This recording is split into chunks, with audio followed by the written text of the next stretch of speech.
open things up for Dalvin Cook and Carlos Williams to free up Jameis Winston. Winston rolls, and then comes back to the right, complete to Rashad Green, but hit immediately and dropped for a loss by Troy Hill.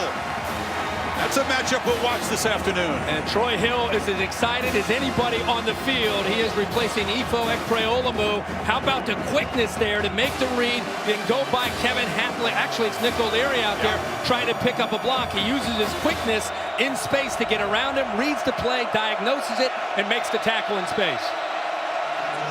He's a vocal corner, looking forward to the matchup against the Noles' all-time leading receiver, and eager to fill in for Ifo Ekpreolomu. He's not at the stadium today, watching it on TV. Clock at 1. Winston gets the snap off.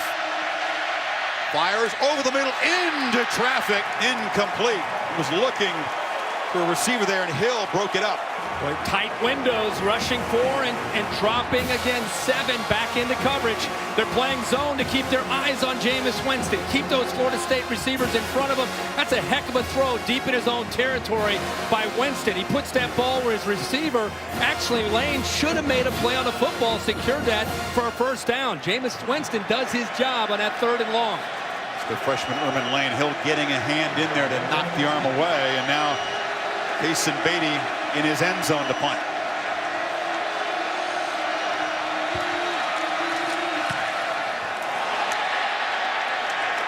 Shanked it out of bounds, and Oregon already up by 5 will have field position at the +40 to begin this drive.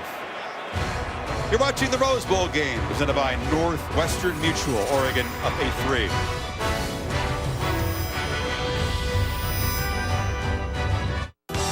Side to drive as we take a look back to the last touchdown drive. Mariota, 4 of 4, and it was the first time in this game we've seen what tempo can do to the Florida State defense. They were on their heels. Marvelous play here by Mariota, getting it out to Nelson. Comes up just a little bit short before Royce Freeman takes it into the end zone. How will Florida State and Charles Kelly adjust to the tempo and the speed in which they just saw Oregon execute on that last drive? After a 27-yard punt, Ducks take over at the 40. You fake it to Freeman, fire it near side. This is Byron Marshall, last year's leading rusher, converted receiver, who's been very productive. What we're seeing right now is not just tempo, but they're stretching Florida State. They're stretching them horizontally right now with the quick throws, with the sweeps to the outside. And what that does is it opens up vertical throwing lanes and also running lanes. Mariota again fires near side.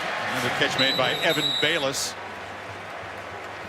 Second for the tight end. Short game. Mariota has such command of this offense. I mean, we see the Eagles run a version of this in the NFL, but when you're starting your 40th game, there's not a whole lot Florida State can show Mariota that he hasn't seen and had to adjust to before.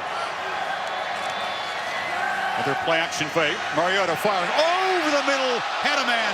Incomplete. Stanford, even at 6'5", couldn't get up to that one. Great job by Mariota, designed to come back to Stanford, but he rolls left. He gets the defense thinking he's about to throw to the flat, which he's been doing, and then comes back to the middle. Mariota scrambling around on 3rd down. Cannot get the edge and is knocked down short. Chris Casher chased him down. So Mariota shows he's human. Had a touchdown there, missed a wide open man. Yeah, heck of a job there by Casher, not letting Mario get outside of him, but also giving assist to Mario Edwards, who just did a good job of beating his man. And that's what forced Mariota to have to step up and out of the pocket. Looks like for the 25th time this season, Ducks are going to go for it on 4th down. They need 5.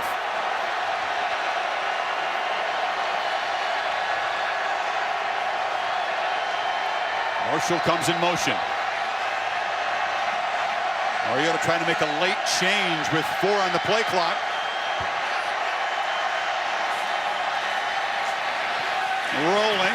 Rolling, sidesteps a man, flips it back across, and Marshall is knocked down hard.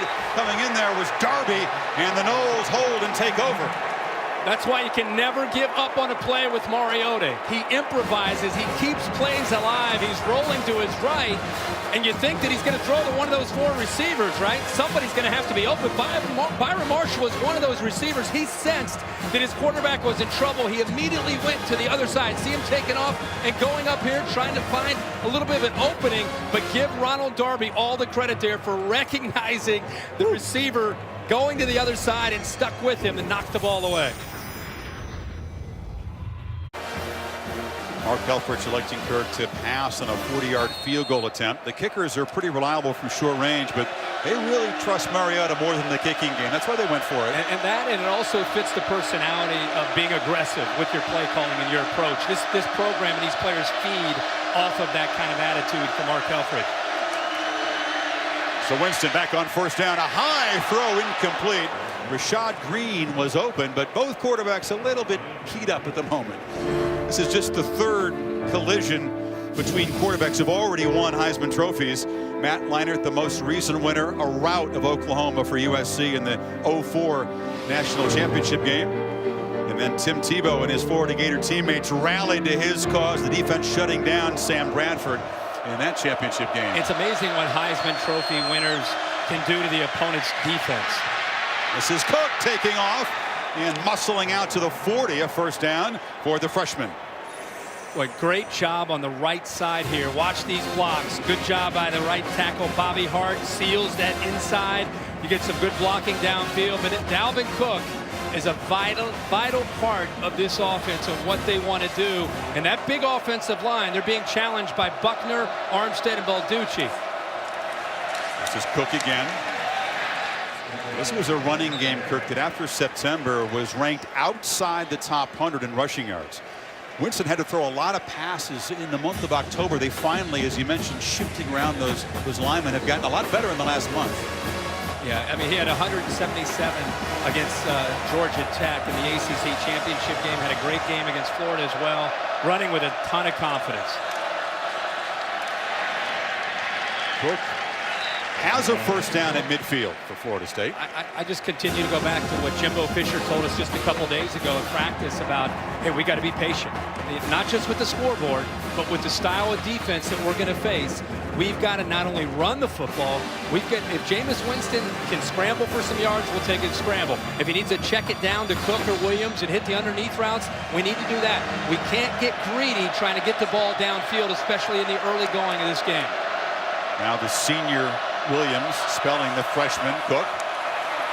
Winston loops it downfield, has a man open, and is caught.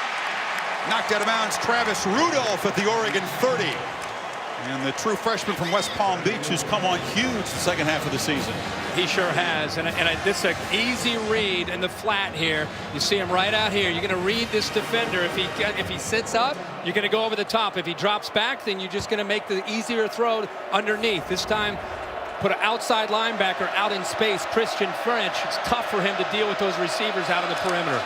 20-yard gain. Now the Noles playing with some tempo. Jesus Wilson on the edge. Another first down inside the Oregon 20. I think Travis Rudolph is the future of the Florida State receivers, the future leader of this team. Made a great catch, comes back the very next play, comes up with a nice block to help spring this running game. Very important for both teams to get great blocking from these wide receivers to be able to try to spring even bigger plays in the run game. And it's Williams on first down. Williams, a sturdy 225-pounder who actually looks bigger than that to me, Kurt. He sure does. Remember, this is the game within the game. Oregon said that they knew they'd give up some yards between the 20s, but when Florida State got into the red zone, they changed their mindset. They want to make Florida State and Jameis Winston have to earn touchdowns down here. They'd rather see them settle for field goals. They've already done that once today. Leary's in the game, flexed to the left. They hand it back to Williams, who cuts inside the 10 and should have a first and goal. They have their big unit in there right now. Big offensive lineman, a couple big tight ends. They brought Freddie Stevenson, the fullback, in there as well. Irving at 308 is the smallest of the offensive lineman for Florida State, a center. Very good one. So first and goal at the 7. Seminoles have marched 70 yards so far after stopping the 4th down play. Play clock ticking down. Jimbo Fisher talking to the officials about the play clock. Believes it wasn't reset properly. Now we're ready. And it's Cook back in the game, lined up behind the fullback Stevenson. Under Nick O'Leary down in here, if they go play action early, they like to try to get him and matched up with a safety. Cook, right up the gut, dives forward to the 2. Impressive push by the center and right guard, Irving and Trey Jackson that time, opening that up. And I'll tell you, Cook was very close to maintaining his balance and taking that into the end zone. And in the final minute of the first quarter, Florida State trying to reclaim the lead.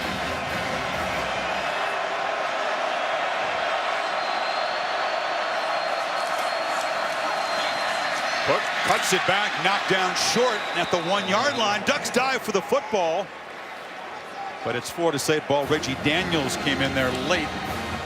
3rd down, about a yard away. Ducks very sound there with their gaps. Time Daniels, Chris, you talked about it. He went for the football, but he was also in place, in position to be able to prevent Cook from getting into the end zone. Ducks have been a very good 3rd and short defense. They don't like that label that they're not tough and not physical. Williams in the I formation. And Carlos Williams tries to bounce it, but he'll be dropped for a loss on the final play of the quarter. Rodney Hardrick, the smartest of the Duck defenders, says coordinator Don Pella, made the play. A flag comes in late.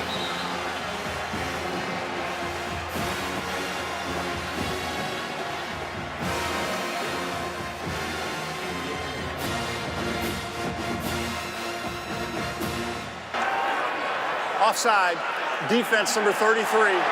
Half the distance to the goal. We'll run 1 untimed down. So Tyson Coleman guilty of an offside that takes the tackle for loss away and untimed down about a half-yard away. Yeah, it had nothing to do with it. He's just on the edge there, lined up across the neutral zone, and it's an easy call for the officials. And Oregon's defense steps up just like they want to do. 3rd down, somebody's got to make a play, and that time you had Hardrick shooting that gap and also Tony Washington setting the edge. But 2 mental mistakes, penalties by Oregon's defense have prolonged Florida State drives. On that field goal attempt, hands in the face, and now on that 3rd down. Untimed 3rd down.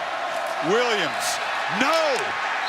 And the Ducks showing they are a very stout short yardage defense. They just clogged up the middle and nowhere for the physical tailback to go. What better way to send a message to the country against this Florida State offensive line? We're not tough enough. We can't handle this. How about 3rd and short, doing it twice? They just shoot these gaps right here. Safety comes in to help out as well.